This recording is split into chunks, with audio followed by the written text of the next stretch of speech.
Je suis née quand ma mère avait 40 ans. Je n'ai jamais rencontré mon père.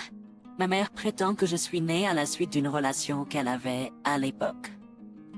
Il semble que la grossesse n'était pas prévue et que mon père a abandonné ma mère et moi, est parti et a disparu. En conséquence, j'ai été élevée entièrement par ma mère. Ma mère m'a donné naissance quand elle était très âgée, donc elle était beaucoup plus âgée que les mères de mes amis. En conséquence, lorsque j'ai décidé de devenir infirmière, j'avais le sentiment que je devrais dire au revoir à ma mère plus tôt que les autres. Une expérience qui s'est produite peu de temps après que j'ai commencé l'école primaire a influencé mon désir de devenir infirmière. C'était la mort de ma grand-mère. Cependant, je venais juste de commencer l'école primaire à l'époque, et je ne me souciais pas vraiment de l'idée que les gens meurent. Pour être précis, je ne comprenais honnêtement pas. De plus, je n'avais rencontré ma grand-mère que quelques fois, donc je ne ressentais pas beaucoup de tristesse. Mais alors, ma mère pleurait à côté de moi. Je lui ai demandé pourquoi elle pleurait. Elle a pris ma main dans la sienne et a dit « Je pleure parce que je suis triste. Je ne pourrai plus voir ta grand-mère. » Je lui ai demandé « Pourquoi tu ne pourras plus la voir ?» Mais ma mère a commencé à pleurer encore plus et n'a pas répondu à ma question. Puis, après que les funérailles soient terminées, ma mère m'a raconté une histoire sur ma grand-mère. Tu sais, ta grand-mère était une personne très forte et honorable. Elle travaillait sans relâche tous les jours. Elle était passionnée par son travail. C'était la première fois que je connaissais vraiment ma grand-mère, que j'avais pas souvent rencontrée. Qu'est-ce qu'elle faisait comme métier? Ma mère a souri calmement et a dit « Elle travaillait en tant qu'infirmière. Le métier d'infirmière est assez exigeant. Et même si elle était censée être occupée, elle me souriait tous les jours. Je suis sûre qu'elle était fatiguée et voulait dormir tout de suite. Mais elle trouvait quand même du temps pour moi. C'était une personne vraiment formidable. » Avec cela, les larmes ont commencé à monter aux yeux de ma mère à nouveau.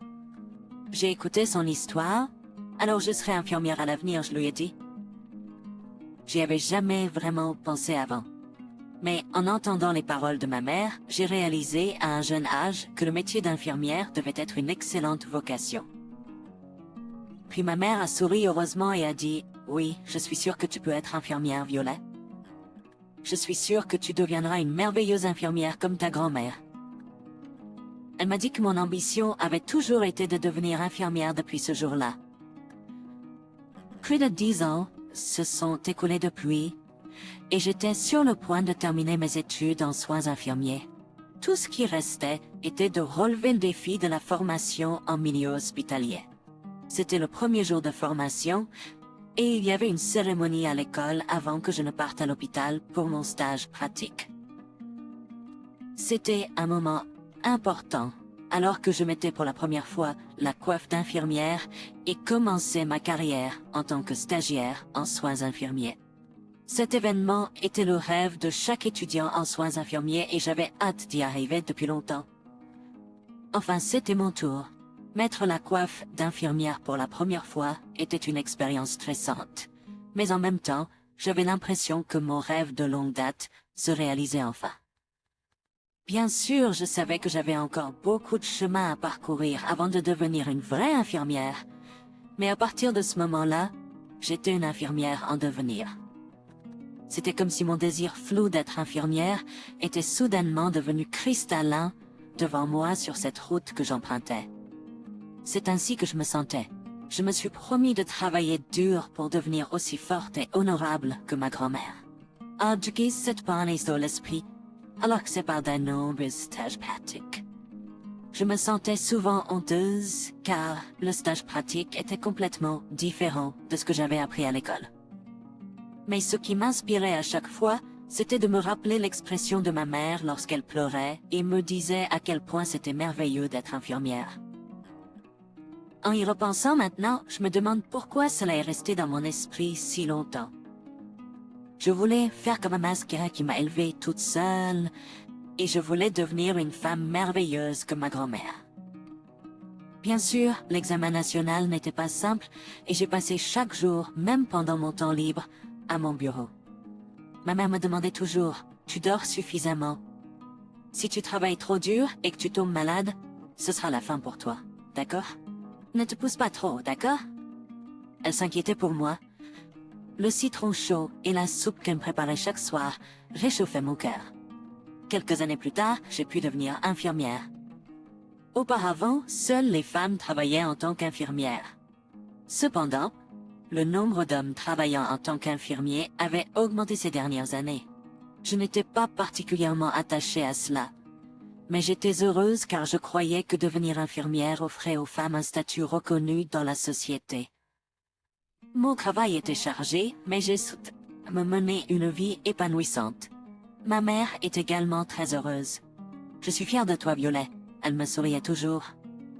Cependant, peu de temps après être devenue infirmière, ma vie allait changer radicalement. J'ai déjà eu cette pensée. Ma mère me quittera probablement plus tôt que la plupart des gens. Mais en passant du temps avec ma mère, qui semblait en bonne santé même en vieillissant, j'avais l'impression qu'un tel jour ne viendrait jamais. Mais ce moment est arrivé juste avant mes 30 ans. Notre vie normale a se brisé lorsque ma mère m'a dit qu'elle n'avait plus d'appétit. Ma mère et moi sommes allés chez un médecin local et avons été rapidement transférés dans un hôpital général. Je travaillais en tant qu'infirmière, donc j'avais quelques connaissances à ce sujet. J'ai eu un mauvais pressentiment à ce moment-là. Après avoir quitté l'hôpital principal, le médecin m'a convoqué seul et m'a dit que ma mère avait un cancer en phase terminale. De plus, à ce rythme, elle ne vivrait que quelques jours, maximum quelques semaines. C'est ce qu'il m'a dit. Les patients atteints d'un cancer en phase terminale que j'avais vu auparavant n'étaient rien comparé à la mère devant moi. Parce que ma mère avait l'air si bien, il était difficile de croire qu'elle avait un cancer en phase terminale. Je ne pouvais pas et ne voulais pas croire que ma mère avait un cancer en phase terminale. Même maintenant que je suis devenue infirmière et que j'ai commencé à faire face à la mort des patients, je n'aurais jamais pu être préparée à la mort de ma mère. J'avais espéré que cette vie heureuse et épanouissante durerait éternellement. Malgré les explications du médecin, les métastases osseuses s'étaient propagées dans tout son corps. Quand il m'a montré les données sanguines de ma mère, qui étaient si mauvaises qu'il était miraculeux qu'elle soit encore en vie, j'étais distraite. Je voulais juste croire en la mère en bonne santé que je voyais. Elle avait l'air en bonne santé, mais la maladie se propageait à l'intérieur de son corps. Je me suis demandé pourquoi, en tant qu'infirmière, je n'avais pas remarqué plus tôt. J'étais tellement frustrée et déçue. C'était difficile d'accepter la réalité. Puis j'y ai réfléchi. Devrais-je la faire rester à l'hôpital où je travaille et la soutenir en tant qu'infirmière à proximité? Ou devrais-je rester au chevet de la mère en tant que sa fille jusqu'à sa mort? Cependant, un certain sentiment a surgi et mes pensées ont été confirmées. Je voulais que ma mère voie à quel point j'étais devenue mature en tant que fille et en tant qu'infirmière. En conséquence, je me suis promis de faire transférer immédiatement ma mère dans un hôpital où je travaillais et de m'occuper d'elle pendant ces derniers jours en tant qu'infirmière. J'ai coloré les cheveux gris parsemés de ma mère avant de l'emmener à l'hôpital. Ses cheveux étaient soudainement noirs et brillants, et elle avait l'air si en bonne santé qu'elle ne semblait pas malade du tout. Quand j'ai fini, ma mère était ravie de se voir dans le miroir et ses fossettes préférées sont apparues brillamment. J'ai offert à ma mère un morceau de raisin qu'elle aimait, après qu'elle ait été admise à l'hôpital avec l'accord du médecin alors qu'elle jeûnait. Ma mère a souri joyeusement disant que c'était délicieux. Elle était si heureuse même si elle ne pouvait plus marcher. J'ai commencé à lui changer ses couches. Or pensant à quand j'ai changé ses couches, quand elle était bébé, j'aurais jamais pensé que ce jour viendrait. Elle avait l'air gênée quand elle a dit ça, mais j'aimais ma mère et je voulais faire tout ce que je pouvais pour la rendre confortable. Je voulais faire tout ce que je pouvais pour elle. Quelques jours plus tard, je suis allée dans la chambre d'hôpital de ma mère, comme d'habitude ce jour-là, mais elle semblait différente. Elle souriait à l'extérieur, donc elle avait l'air normale au premier coup d'œil. Mais en tant que quelqu'un qui la connaissait depuis des décennies, j'ai pi voir que quelque chose n'allait pas. Et me spilan kitsawi, lui ai demandé. Ma mère a souri comme d'habitude. Je vais bien? Ce n'est rien, a-t-elle répondu. En entendant cela, était convaincant. Je savais qu'elle était en mauvaise santé ce jour-là. Je me suis approché de ma mère, lui ai frotté le dos et lui ai dit « Tu n'as pas à te forcer à sourire. » Puis les larmes ont coulé des yeux de ma mère. C'était la première fois que je la voyais pleurer depuis le jour où j'ai décidé de devenir infirmière. Elle s'est ensuite allongée sur le lit en disant faiblement « Ça fait un peu mal, je vais m'allonger ?» Je n'avais jamais vu ma mère dans cet état auparavant. Elle ne disait jamais rien de négatif et avait toujours un sourire radieux sur son visage. À ce moment-là, il y a pression presque au premier me montrait sa vulnérabilité. Puis, elle m'a sûrement élevé de ses propres mains et enduré pour ne pas m'inquiéter, sa fille.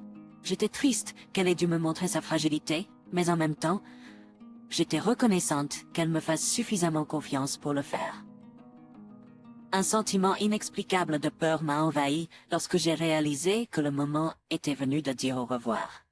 Quelques jours se sont écoulés depuis ce jour-là, et ma mère a été constamment en proie à la douleur. En y réfléchissant, elle a dû souffrir depuis longtemps. Lorsque j'ai pensé à ce que ma mère ressentait en essayant de cacher sa faiblesse et son angoisse pour moi, des larmes ont jailli de mes yeux. Et ce jour-là, j'étais debout devant ma mère en tant qu'infirmière. « C'est moi. Comment te sens-tu? Est-ce que ça va? » Je lui ai parlé comme d'habitude. « Jusqu'à présent, je vais bien. » Elle répondait, mais à ce moment-là, elle pouvait à peine parler. Je pouvais seulement imaginer à quel point c'était dur pour elle. Puis juste au moment où j'allais retourner au travail, j'ai fait tomber un stylo sous le lit de ma mère. Quand je me suis penchée pour le ramasser, le chapeau que je portais est tombé sur son lit. J'ai regardé le lit après avoir ramassé le stylo pour remettre le chapeau en place, mais ma mère le tenait. « Viens ici, m'a-t-elle dit. » J'ai suivi ses paroles et tourné la tête vers elle, et elle m'a mis le bonnet d'infirmière. À ce moment-là, je me suis souvenu de quelque chose, la cérémonie de couronnement. Le premier pas dans la profession d'infirmière. C'était comme si ma mère me reconnaissait et m'encourageait en tant qu'infirmière. C'était bien plus agréable pour moi que le premier couronnement qui a eu lieu il y a environ 10 ans. Ma mère devait souffrir à l'époque, mais j'étais tellement reconnaissante qu'elle ait pris la peine de le faire pour moi. J'ai fait de mon mieux pour retenir mes larmes et continuer à bien travailler, m'a-t-elle dit. J'ai cru que j'allais pleurer en entendant ces mots. Merci, je retourne au travail, ai-je dit en quittant la chambre d'hôpital. Quelques larmes incontrôlables ont coulé, mais je les ai rapidement essuyées et suis retournée au travail. Quelques jours plus tard, ma mère est décédée. Sa main était toujours chaude quand elle m'aidait quand j'étais en difficulté. Et qu'en est-il de la main que j'ai tendue à ma mère? Ma mère est devenue mon patient dans ces derniers jours, et je crois qu'elle m'a transmis la sagesse qui me permettra de continuer à travailler en tant qu'infirmière pour le reste de ma vie. J'ai juré à ma mère dans son cercueil que je deviendrai une infirmière, capable d'offrir une main aimante comme la sienne à ceux dans le besoin. Et la deuxième fois que j'ai reçu une couronne de ma mère, cet événement servira de source de réconfort et de courage, alors que j'accomplis mes responsabilités en tant qu'infirmière, peu importe ce qui arrivera dans le futur.